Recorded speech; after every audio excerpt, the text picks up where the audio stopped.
얼마 전 출소한 한 제보자. 저희의 공식 제보 이메일을 통해 충격적인 이야기를 보내왔습니다. 한 연쇄살인마가 이야기를 해보고 싶다며 자신의 억울함을 전해달라는 내용이었죠. 자신은 분명 악인인 건 맞지만 사회가 자신을 토대로 하여 너무나도 포악한 살인마를 만들어놨다. 거짓이 너무 많다라는 것이었습니다. 사실 저희는 이 방송에 대한 내용도 고민이 많았습니다. 신빙성이 정말 있는 것일까에 대한 의문이었죠. 하지만 저희가 갖고 있는 여러 자료들과 이 내용들이 상당 부분 일치하기 때문에 방송을 결정했습니다. 정말 그는 무엇을 말하고자 하는 걸까요? 그는 바로 2003년 9월부터 2004년 7월까지 공식적으로 20명을 살해한 연쇄살인범, 바로 유영철이었습니다. 김화사건 파일, 유영철, 그가 말하고자 하는 진실 편입니다.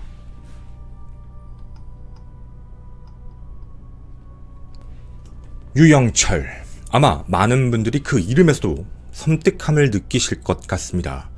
사실 저에게 처음 이 제보가 왔을 당시에 제보에 대한 신빙성에 많은 의문을 좀 품고 있었는데요.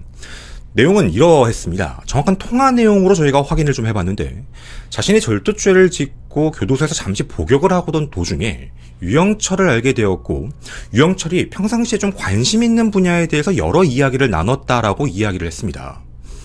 예를 들자면 밖에서 많이 발전해 있는 스마트폰에 대한 이야기라던가, 혹은 우리가 요즘에 많이 보고 있는 넷플릭스 혹은 디즈니 플러스 같은 이런 문화 매체에 대한 이야기들도 많이 이야기를 하고, 그리고 유영철이 특히 많이 물어봤던 게 유흥과 관련된 얘기들도 많이 물어봤다라고 합니다.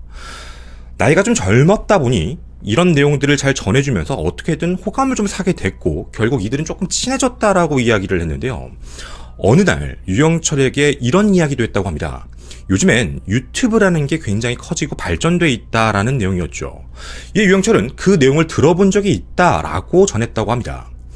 아마도 계속 바뀌는 재소자들, 들어왔다가 출소하고 들어왔다 출소하는 사람들도 많다 보니까 들어오는 사람들에게 밖에서 요즘에 어떤 것들이 있는지 똑같이 전해 듣는 그런 상황이었던 것 같습니다.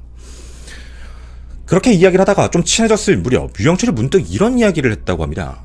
자기는 외부에서 만들어진 이미지, 자기가 착하다는 게 아니라 모든 게 다 만들어진 살인 기계처럼 포장돼 있다. 언론이 너무나도 많은 거짓말을 했다라는 내용이었죠.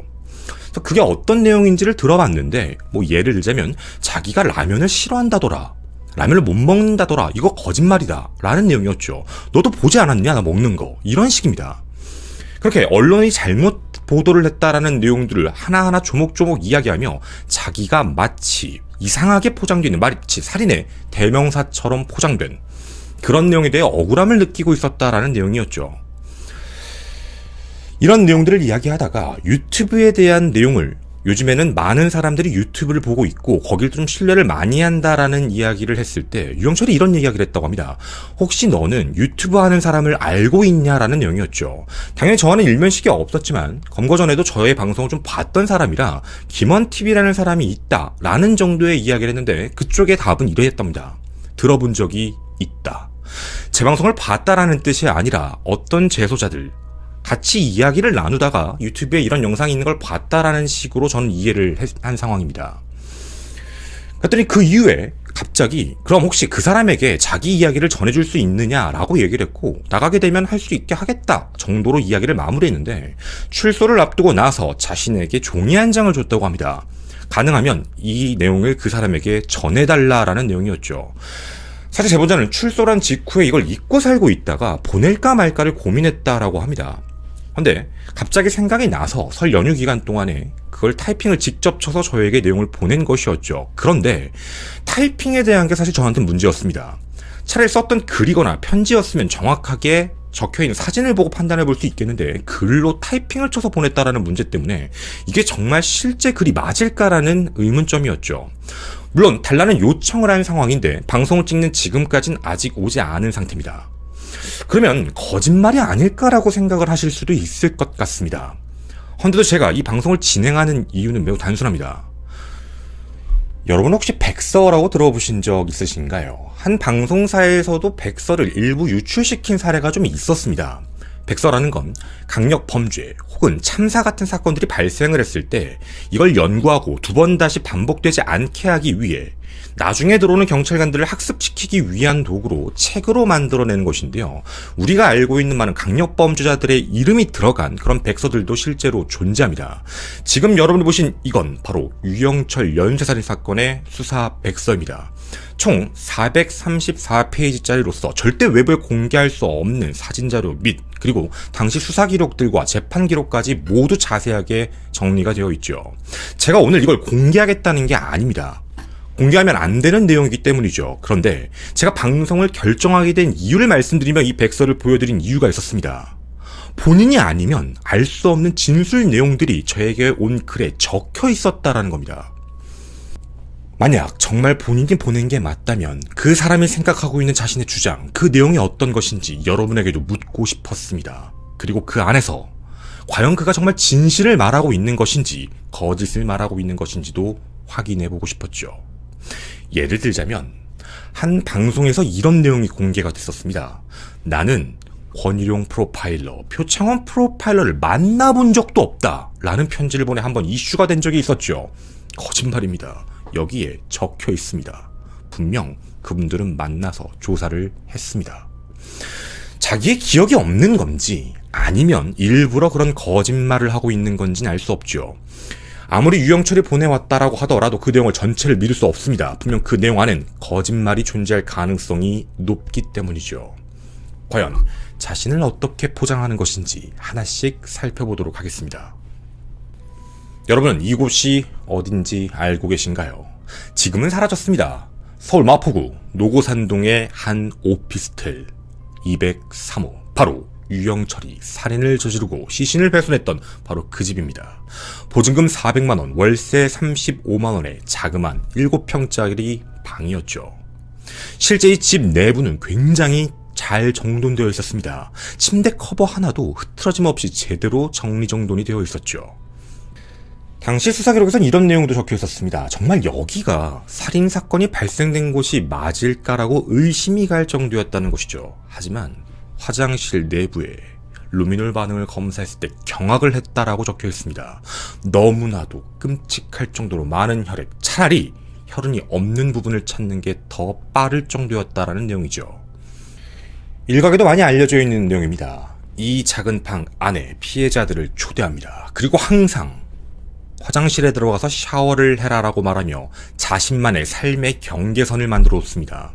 바로 화장실로 들어가는 순간 삶과 죽음이 바뀌는 공간, 자기가 통제하고 통솔할 수 있는 공간이라고 스스로 생각을 해 그 안에서 끔찍하고 잔인하게 살인을 저질렀죠. 유영철은 왜 언론에서 자신을 잘못 이야기하고 있는 것이다 라고 주장을 하고 있는 걸까요? 그 이유들이 사실 몇 개 있었습니다. 언론이 잘못 보도한 사실들에 대해서 콕콕 집으면서 이야기를 하고 있었다라는 것이죠. 물론 사실 저는 그걸 알고 있었습니다. 외부에 나온 내용들 중에 좀 과대하게 되어 있는 부분이 많다라는 내용이죠. 근데 그게 이 사람의 범죄를 모두 다 바꿀 만큼의 내용은 절대로 아니라는 것입니다. 유영철이 이 이야기를 한 이유는 그만큼 언론이 잘못 보고 있다라는 걸 저에게 그리고 많은 사람들에게 확신시키기 위함이었다는 것이죠. 여러분은 실제로 이 집안에서 무엇이 발견됐는지 알고 계신가요? 냉장고 안에는 햄, 탄산음료, 맥주, 계란 이런 것들이 발견됐고 위에 천장에는 라면이 있었습니다. 유영철은 그래서 이런 이야기를 하는 것이죠. 자신이 라면을 싫어한다는 보도가 잘못된 거다. 언론이 다 거짓말을 하고 있는 거다. 자기는 라면을 먹는다. 맞습니다. 그 내용이 적혀있죠. 언론이 그 보도를 잘못 낸 이유도 알고 있습니다. 실제로 유영철의 한 사건과 관련되어 있는 조사에서 시신을 훼손하고 있다가 갑자기 허기가 져서 밥을 먹으려고 했는데 너무 늦은 시간이라서 라면을 먹지 않았다라는 말이 와전되어 라면을 싫어한다라는 내용이 들어갔다는 것이죠. 그렇게 언론이 잘못한 걸 하나씩 꼬집고 있는 상황이었습니다. 그리고 이곳에서는 스크랩 노트 3권, 그리고 사전, 잡지 이런 것들도 함께 발견됐는데요. 스크랩 노트는 총 3가지로 분류가 좀 되어 있었습니다. 집에 대한 내용이나 인테리어 관련되어 있는 잡지를 오린 부분들도 있었고 어디에는 총기, 칼 이런 사진들을 모아놓은 게 있었고요. 또 한 곳에는 자신의 자격증을 모아놓고 직접 시를 쓰거나 이런 내용들도 적혀 있었습니다. 그리고 어느 정도 외부에 공개가 되었죠. 그림을 굉장히 잘 그린다고요. 자신이 유명 영화배우나 탤런트를 그린 것들도 함께 놓여 있었습니다. 그리고 컴퓨터 책상 옆에 놓여 있을 땐 한 가지 CD가 보였는데 공공의 적 DVD였죠. 바로 유영철이 경찰을 사칭하면서 범죄를 저지를 때 이 공공의 적에 나왔던 그 모양을 캡처를 해서 만들었다라는 그 내용, 그 CD입니다. 그럼 유영철은 이런 내용들을 보내면서 뭐가 억울하다라고 이야기를 하고 있는 걸까요? 일단 유영철과 관련된 여러 가지 내용들 중에 언론이 거짓말을 하고 있는 것이다 라고 대표적으로 말하는 게 바로 인육설입니다. 아마 여러분도 괴담처럼 들어보신 내용일 텐데요. 한 경찰 관계자가 이런 말을 했다고 합니다. 유영철이 시신을 훼손하고 일부를 먹었다라고 하는데 건강에 좋아질 것 같아서 먹었다라고 했다고 한다라는 내용이었죠. 특히 그 부위가 간이었다라는 이야기가 외부에 나온 적이 있었습니다. 그런데요, 유영철은 이후에 자신은 인육을 먹은 적이 없다라고 강하게 주장을 하고 있습니다. 얼마 전 한 방송국에 보낸 편지에서도 정확하게 얘기를 하고 있죠. 자기는 절대로 먹지 않았다. 언론이 자신을 그렇게 만들어버린 것이다 라는 내용입니다. 인육을 먹지 않았다. 그런데 왜 먹었다라는 내용이 나오고 있는 걸까요? 그 이유는 사실 있습니다. 조사 내용 초창기에 그 내용이 있기 때문입니다. 자신이 한 책을 읽다가 문득 궁금해서 먹어본 게 있다라고 자백한 부분이 있었죠. 바로 뇌였습니다.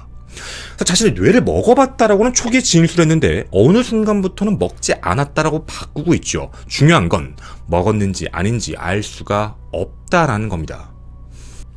어떤 게 진실인지 거짓인지 전문가들 사이에서도 의견이 분분하죠. 처음에 검거됐을 당시에 뭔가 허세를 부리기 위해 이야기한 걸 수도 있다 라는 의견과 진짜인데 증거가 없으니 밝힐 수가 없다라는 의견으로 양립하고 있는 상황입니다.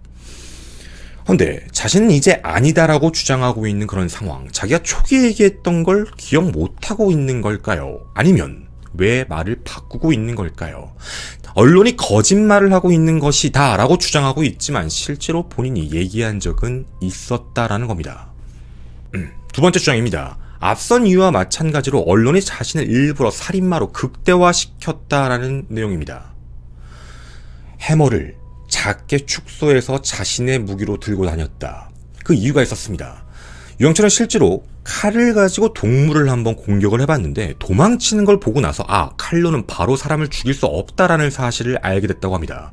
강한 둔기로 한 번에 내리쳐야 절대로 살아서 반응하지 못한다라는 사실을 알게 되고 해머가 너무 길다 보니까 그 부분을 짧게 만들어서 손에 쥐게 하고 가지고 다니기가 편리하게 만들었다라는 게 유영철의 이야기였죠. 근데 이 내용을 토대로 과거 유영철이 투포환 선수였다라는 게 언론에 나오기 시작합니다. 그만큼 투포환을 썼기 때문에 이런 도구를 썼다라고 자신에게 프레임을 씌우면서 마치 어렸을 때부터 사람을 죽일 준비가 된 사람, 그런 식으로 포장을 했다라는 게 유영철의 주장이었죠. 사실 중요한 내용은 아닙니다. 결론적으로 자기는 그런 무기를 썼죠. 그리고 그 무기를 쓰는 게 굉장히 어려울 거다라고도 생각을 하시는 분들이 많겠지만 성인 남자가 해머 하나 든다라는 문제가 그렇게 어렵다라고 보는 건 좀 다른 문제입니다. 누구나 다 들 수야 있겠죠. 단 그걸 그렇게 만들어 휘두를 사람은 없을 겁니다. 하지만 유영철은 계속 주장하고 있는 것이죠. 언론이 자신을 괴물로 만들었다. 세 번째, 유영철은 자신의 색깔을 구별을 못한 문제에 대해서도 정확하게 이야기를 했습니다. 자신의 색깔을 구별 못하는 거에 대해 언론이 뭔가 감추고 싶어하고 부끄러워한다라고 얘기를 하는데 전혀 그렇지 않다라는 내용입니다.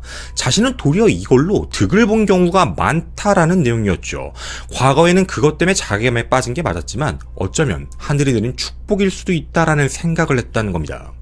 그 내용 정말 소름 돋았습니다. 실제로 하나의 생맹, 색약책을 처음부터 끝까지 숫자를 판단을 못할 정도로 굉장히 심한 그런 불편함을 겪고 있는 유영철. 유영철이 면허를 딸 때도 굉장히 어려웠다고 합니다. 그냥 적색, 녹색 이 부분만 어느 정도 구별하고 간신히 면허를 땄다라고 얘기할 정도니 말이죠. 그 다음 유영철의 말이 매우 무서웠습니다. 자신은 단 한 번도 불을 켜본 적이 없다라는 내용입니다. 이게 무슨 소리였냐면 자신의 시신을 훼손을 하고 난 이후에 아주 어두컴컴한 밤, 그 안에서 땅에 매장을 할 때 다른 사람들은 아무것도 안 보이는 그 칠흑 같은 어둠 속이지만 자신은 그게 정확하게 보였다, 구별이 됐다라는 겁니다. 단 한 번도 사체를 묻을 때 후레쉬를 켜거나 핸드폰 불빛을 비춰본 적이 없다라고 이야기를 했죠. 그것이 자신에게는 한 가지 축복이라고 얘기하고 있는 유영철이었습니다. 자신이 그걸 부끄러워하는 게 아니라 그걸로 득을 본 적도 있다라고 이야기하고 있는 유영철. 언론이 이래서 자신을 잘못 알고 있는 거고 이상하게 얘기하고 있다는 것 참 놀라운 이야기이기도 합니다. 네 번째, 언론에선 이런 보도를 했다더라. 자신이 의학서적을 사서 시신의 모든 부분, 뼈 부분을 공부를 해서 시신을 훼손했다. 자기는 그런 걸 본 적이 없다 라고 이야기합니다. 진짠지 아닌지 알 수 없습니다. 하지만 유영철이 주장하는 바는 바로 이겁니다. 병원으로 갔다.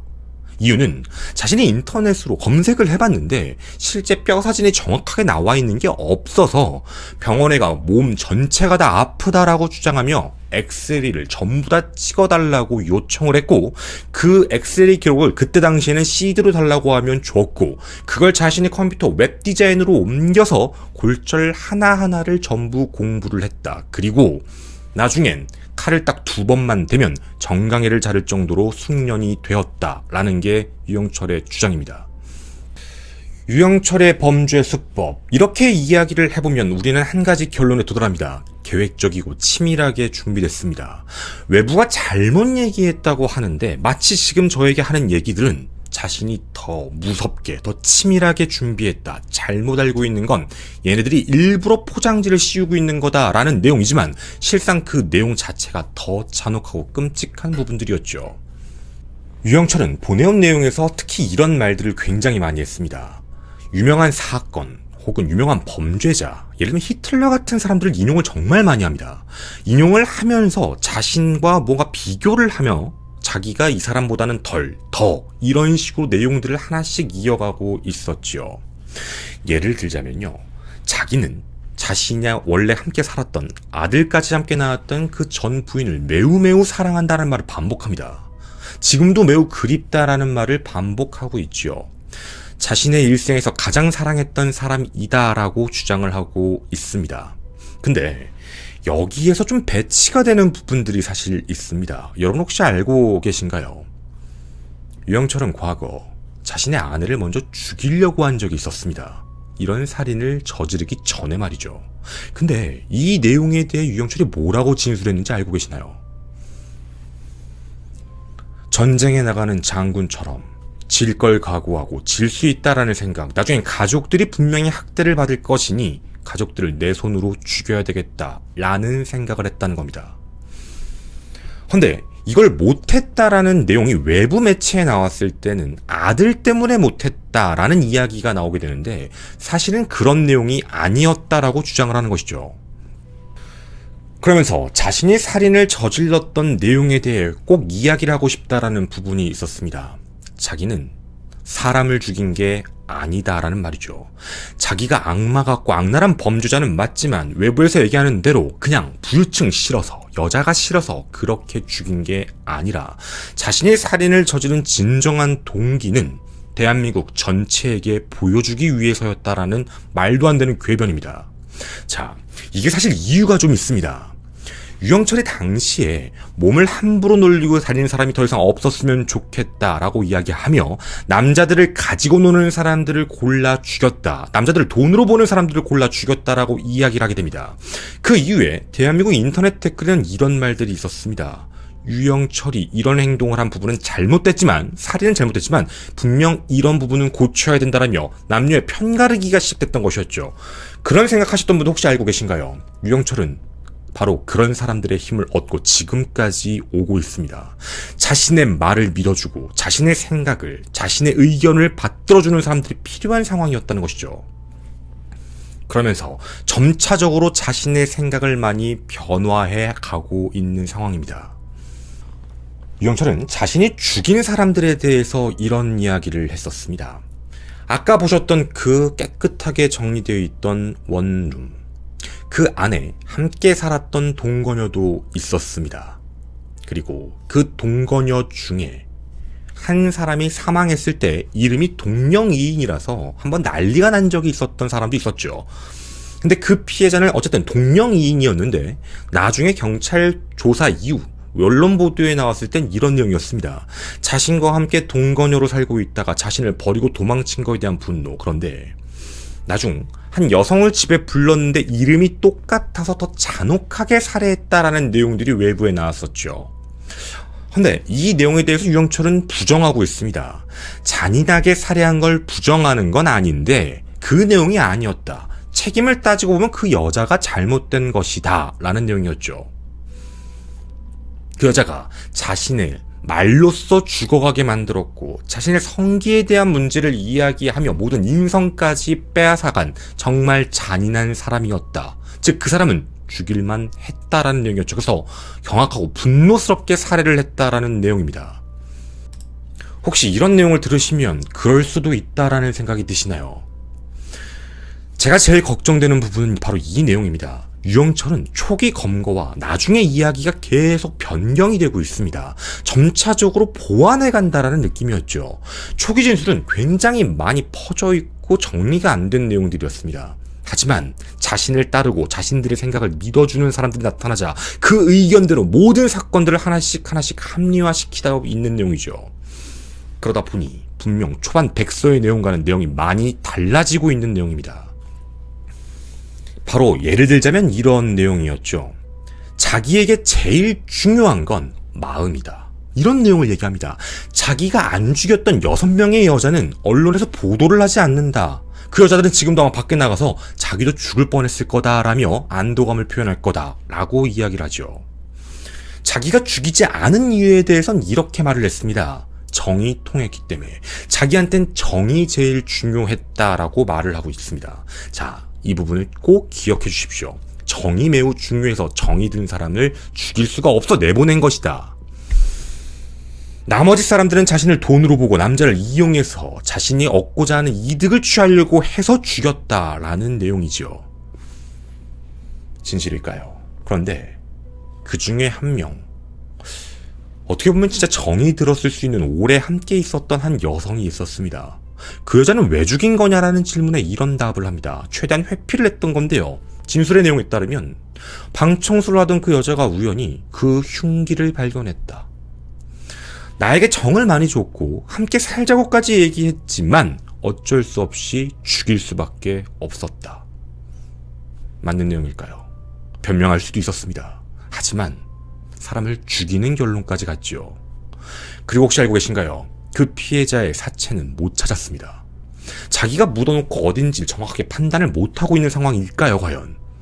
사체를 찾아주고 싶었지만 사체를 못 찾은 사례도 꽤나 있는 상황입니다. 정 때문에 죽였다. 그럼 또 한 가지 궁금한 내용이 있었습니다. 우린 이렇게 알고 있었죠. 부유층을 범행 대상으로 삼았다가 어느 순간 범행 대상을 다른 쪽, 성매매 여성 쪽으로 변경을 시켰습니다. 과연 왜 이런 행동을 했던 것일까? 이 내용에 대해 유영철은 이런 말을 했습니다.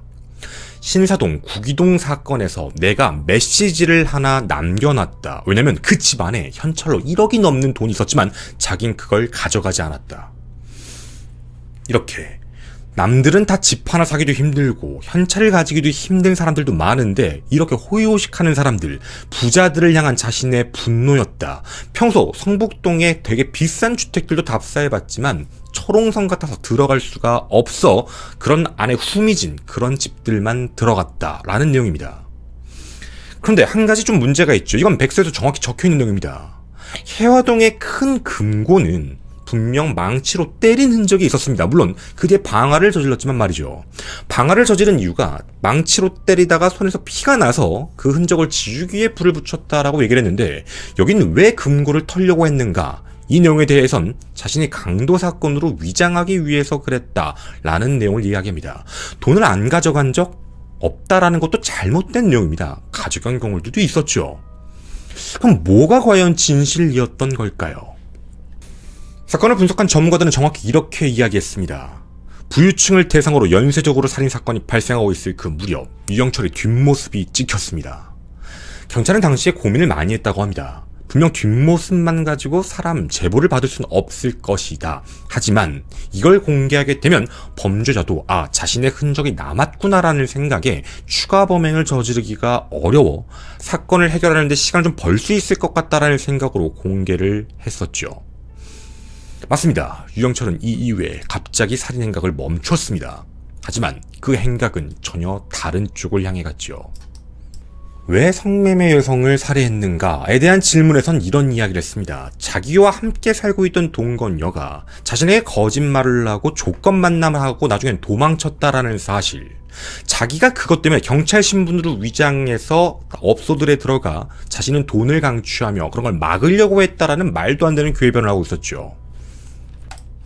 그리고 그 정에 대한 부분이 끊어지자마자 모든 분노의 화살이 그쪽으로 갔다라고 이야기합니다.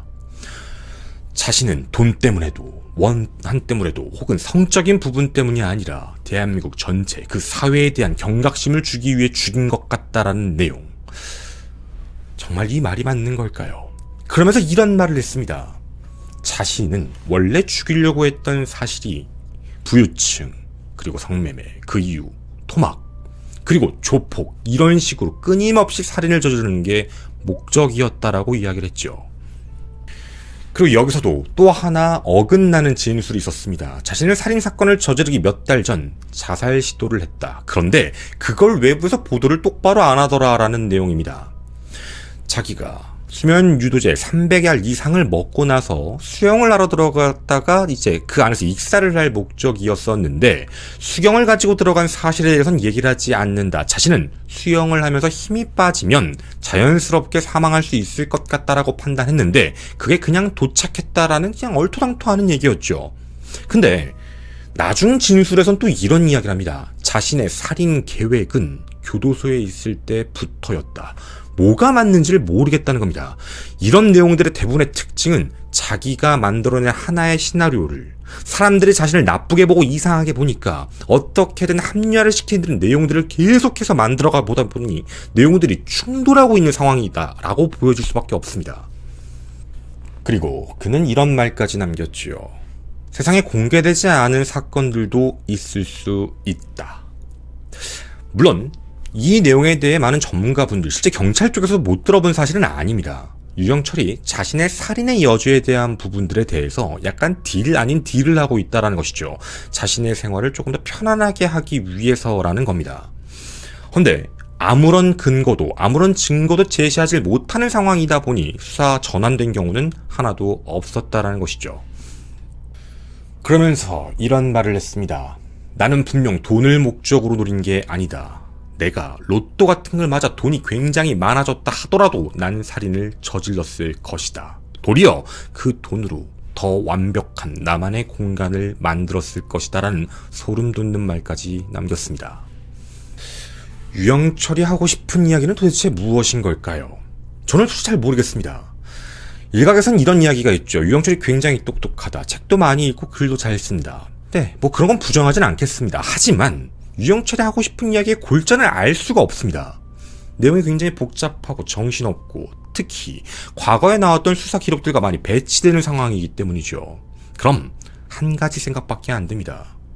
아직도 대한민국에서 자신의 범죄 행위에 대해 그래도 유영철이 저지른 것 중에 이건 이렇게 할 수 있지, 그건 이게 잘못된 게 맞지라고 옹호해주는 바로 그 사람들, 그런 사람들의 의견으로 먹고 자라고 있는 바로 유영철입니다. 여러분 혹시 유영철이 예전에 했던 얘기 중에 소름 돋는 얘기 언론에 한번 나왔었죠. 들어보신 적 있으신가요? 살인을 저지르고 나서 시신을 훼손하고 있을 때 갑자기 전화가 걸려왔다. 그때가 가장 무서운 순간이었다. 자신의 아들에게 전화가 와서 당황하는 자신의 목소리를 듣더니 아빠 아직 감기 안 나았어? 라는 그 말이 아빠 난 다 알고 있으니 더 이상 하지 마 라는 말 같아서 등골이 오싹했다라는 말입니다. 하던 행동을 중단하고 너무 긴장을 해서 시신 토막을 놀아놓은 채 그대로 밥을 먹었다. 그리고 그 이후에 긴장감이 풀리고 다시 원래 상태가 돌아와 원래 하던 일을 처리를 했다라고 이야기하는 유영철. 정상으로 보이시나요? 그는 지금 무슨 생각을 하고 있는 걸까요? 왜 자신이 갖고 있는 이미지를 바꾸려고 노력하는 걸까요? 저희에게 제보를 해주신 제보자는 두 가지 이야기를 전해주셨습니다. 첫째, 유영철은 바깥으로 나올 거에 대해 기대를 하고 있지 않습니다. 사형수지요. 막 살고 있는 거 맞습니다. 말도 잘 안 듣고 최대한 교도관들 자체도 어쨌든 미결수인 사형수다 보니 많은 것들을 맞춰줄 수밖에 없는 상황이지요. 외부 보도에도 많이 나왔습니다. 말 그대로 진짜 막 살고 있죠. 사형수가 나중에 모범수로 나오는 경우는 없으니 정말 막 살고 있는 거구나. 나올 마음이 없는 거구나라는 생각입니다. 그런데 제보자가 이런 이야기를 했습니다. 이야기를 해보고 있었는데 나올 수도 있다가 아니라 나오는 것도 가능하지 않을까라는 기대를 하고 있다는 것이었죠. 바로 사형제가 위헌이 된다면이라는 조건입니다. 대한민국은 현재 사형을 집행하고 있지 않은 사실상 사형 폐지 국가입니다. 몇 번씩 올라가고 있죠. 사형 위헌론. 그게 만약에 통과가 되면 대한민국에 남아있는 사형수들은 사형이라는 딱지가 떼어지게 됩니다.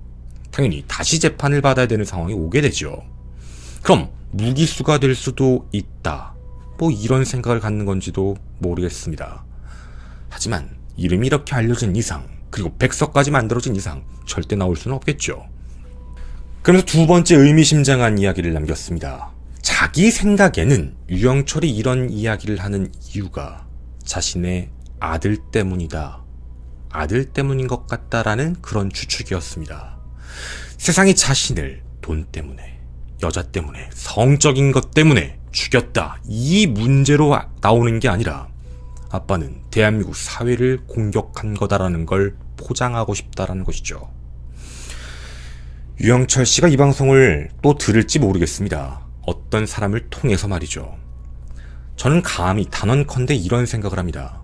당신은 지금 열심히 포장지를 쌓고 있는 아주 잔혹한 그리고 아주 파렴치한 살인마일 뿐입니다.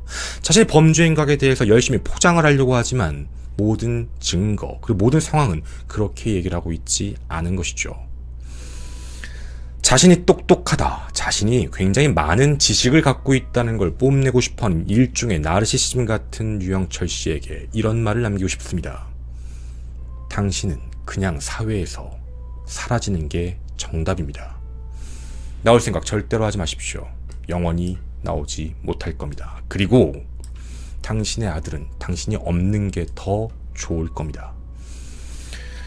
전 김원 사건 파일의 김원이었습니다. 감사합니다. 지금 제가 여러분한테 전해드린 내용은 어디가 뭐고 어디가 뭐고를 다 말씀은 안 들었는데, 그러니까 이런 내용들이 써 있는데 그 백서 내용하고 많이 겹쳐요. 아닌 내용들도 있죠. 그러니까 이게 너무 애매모호하지만 어쨌든 이게 유영철이 아니면 알 수 없는 내용들이 있다 보니 이제 내용들을 여러분에게 좀 전해드렸고요.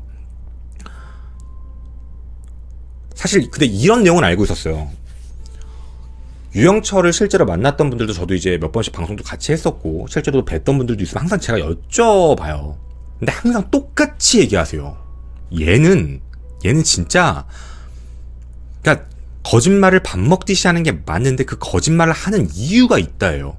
그걸 왜 하는 거냐면 얘는 지금 그러니까 자기가 희대의 살인마 이런 사이코패스 이러면 유영철 이런 거에 대한 키워드를 가진 걸 좋아하는 거예요. 말로는 싫어한다고 하는데.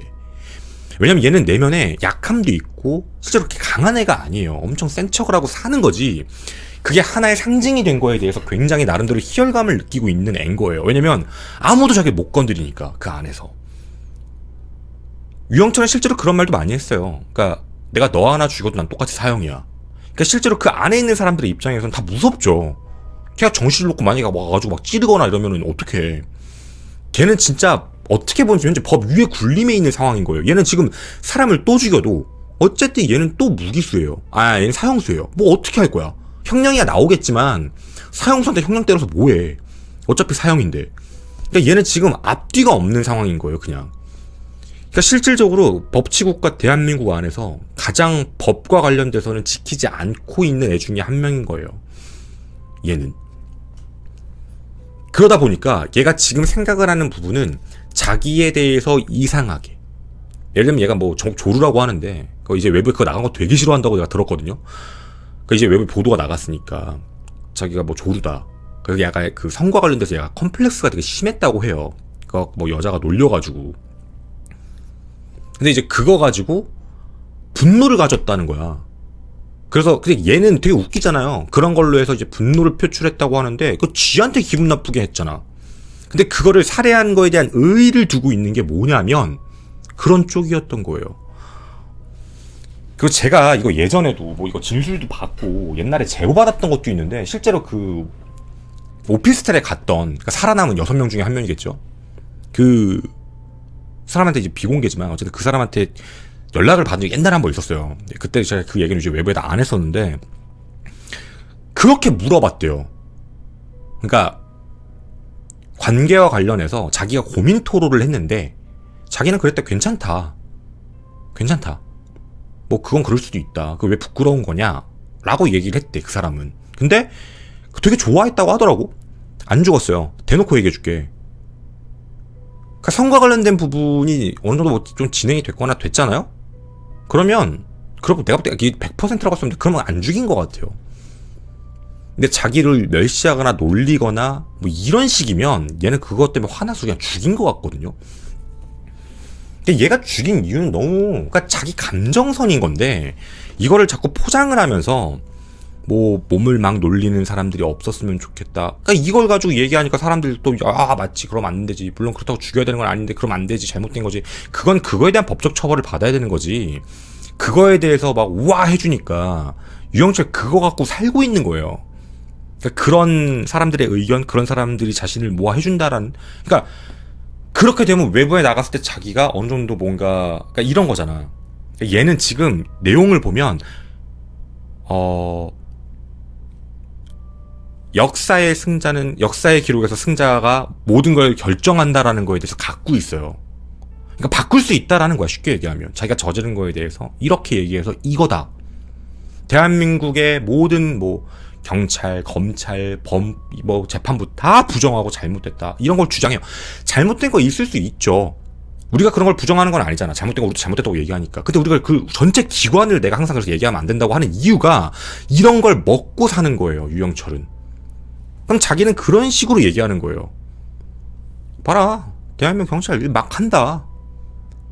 경찰 수사 똑바로 못하. 여기 그런 내용들도 있어. 자기가 다 얘기해줬다. 수사를 얼마나 못하면 자기가 다 얘기해줬는데 그거 가가지고 자기들이 수사한 것처럼 포장해가지고 외부에 보도 때리더라. 내가 얘기 안 했으면 아무도 몰랐을 건데 뭐 이런 식의 시스템이에요. 얘가 지금. 그러니까 이게 그래서 이런 얘기를 했을 때 맞지. 경찰들이 그렇지 뭐. 역시. 이런 식으로 하는 게 포장처럼 그냥 걔한테 힘을 주고 있는 내용이라는 거예요. 절대 그러시면 안 돼요. 제가 늘 부탁을 드리지만 여기 이런 얘기를 때 맞지? 경찰도 잘못하는 게 맞지? 이게 넘어가는 거예요. 예를 들자면 그 제가 권윤희 교수님과 표창원 교수님이 얘기했잖아. 이게 그 얼마 전 어떤 방송에다가 그 편지 보낸 거에서 자기는 본 적도 없다. 근데 그 사람들이 나를 이용해서 뭐 파리한다. 봐봐. 그런 말 딱 나가면 사람들이 뭐야? 걔가 안 봤대잖아. 이런 걔 말을 믿어. 사실관계 물론 사실관계를 사람들이 판단할 수 없잖아. 자료를 보는 게 아니니까. 근데 여러분 그분들이 기록이 다 남아있는데 그걸 어떻게 거짓말을 하냐고. 거짓말 할 수가 없는 문제예요. 면담 기록이 다 남는데 그걸 어떻게 거짓말을 해. 상식적으로. 근데 유영철은 그냥 본 적도 없어. 이 한마디야. 이 한마디인데 사람들은 못 봤다는데? 거짓말한 거 아니야? 이런 식으로 가버리면 그게 유영철한테 놀아나는 거예요. 제가 오늘 이 방송을 왜 찍었냐면 유영철이 앞으로 무슨 얘기가 외부에 보도가 되던 나오던 뭐던 간에 믿으시면 안 돼요. 걔는 지금 그 의도와 목적이 명확해요. 포장을 하고 있는 거예요. 언론이 잘못하고 있는 거다. 뭐가 잘못된 거다. 얘는 그러면서 자기가 힘을 갖고 있는 거거든요. 계속. 저도 대충 들은 얘기 중에 하나인데 유영철 자기 약간 따르는 듯하시 얘기하면 엄청 좋아한대요. 그 걔 말 들어주면 엄청 좋아하고. 물론 그거 이제 아니고 저 새끼 쓰레기 새끼하고 이제 배제하는 사람들도 많지만 그러니까 어쨌든 여러분 우리 이런 골자는 좀 잘 가졌으면 좋겠다라는 생각 때문에 제가 사실 이거 방송 결정을 한 거예요. 원래는 이거예요. 그러니까 이게 진위 여부가 어쨌든 뭐 하든지 간에 유영철의 색깔과 성향과 생각과 너무 거의 유사하기 때문에 우리가 절대 속으면 안 된다라는 거거든요. 유영철이 은근히 언론과의 접촉을 피하지 않아요. 얘는 생각보다 접촉을 잘해요. 그러니까 면회도 그렇고 얘기도 그렇고 되게 잘하는 타입이에요. 근데 하고 나면 항상 공격해요. 얘는 이런 타입이에요. 그러니까 우리가 믿지 마세요. 얘 얘기하는 건 진실이 있을 수 있죠. 걔 인용 먹은 거 진짜지 않을까요? 뭐 어쨌든 어쨌든 증거 없으니까 그냥 믿지 마. 그냥 이 새끼 그냥 허세 부리나 보다 하고 지나가면 돼요. 그냥 얘가 외부에 뻗트리는 얘기들은 그냥 합리화되어 있고 포장되어 있는 잘 꾸며진 하나의 그냥 지소설책. 약간 이렇게 생각하시는 게 제일 좋지 않을까라는 개인적인 생각입니다. 우리가 휘둘리면 안 된다라는 거니까 그것만 같이 고민해주고 생각해 주셨으면 좋겠습니다. 감사합니다.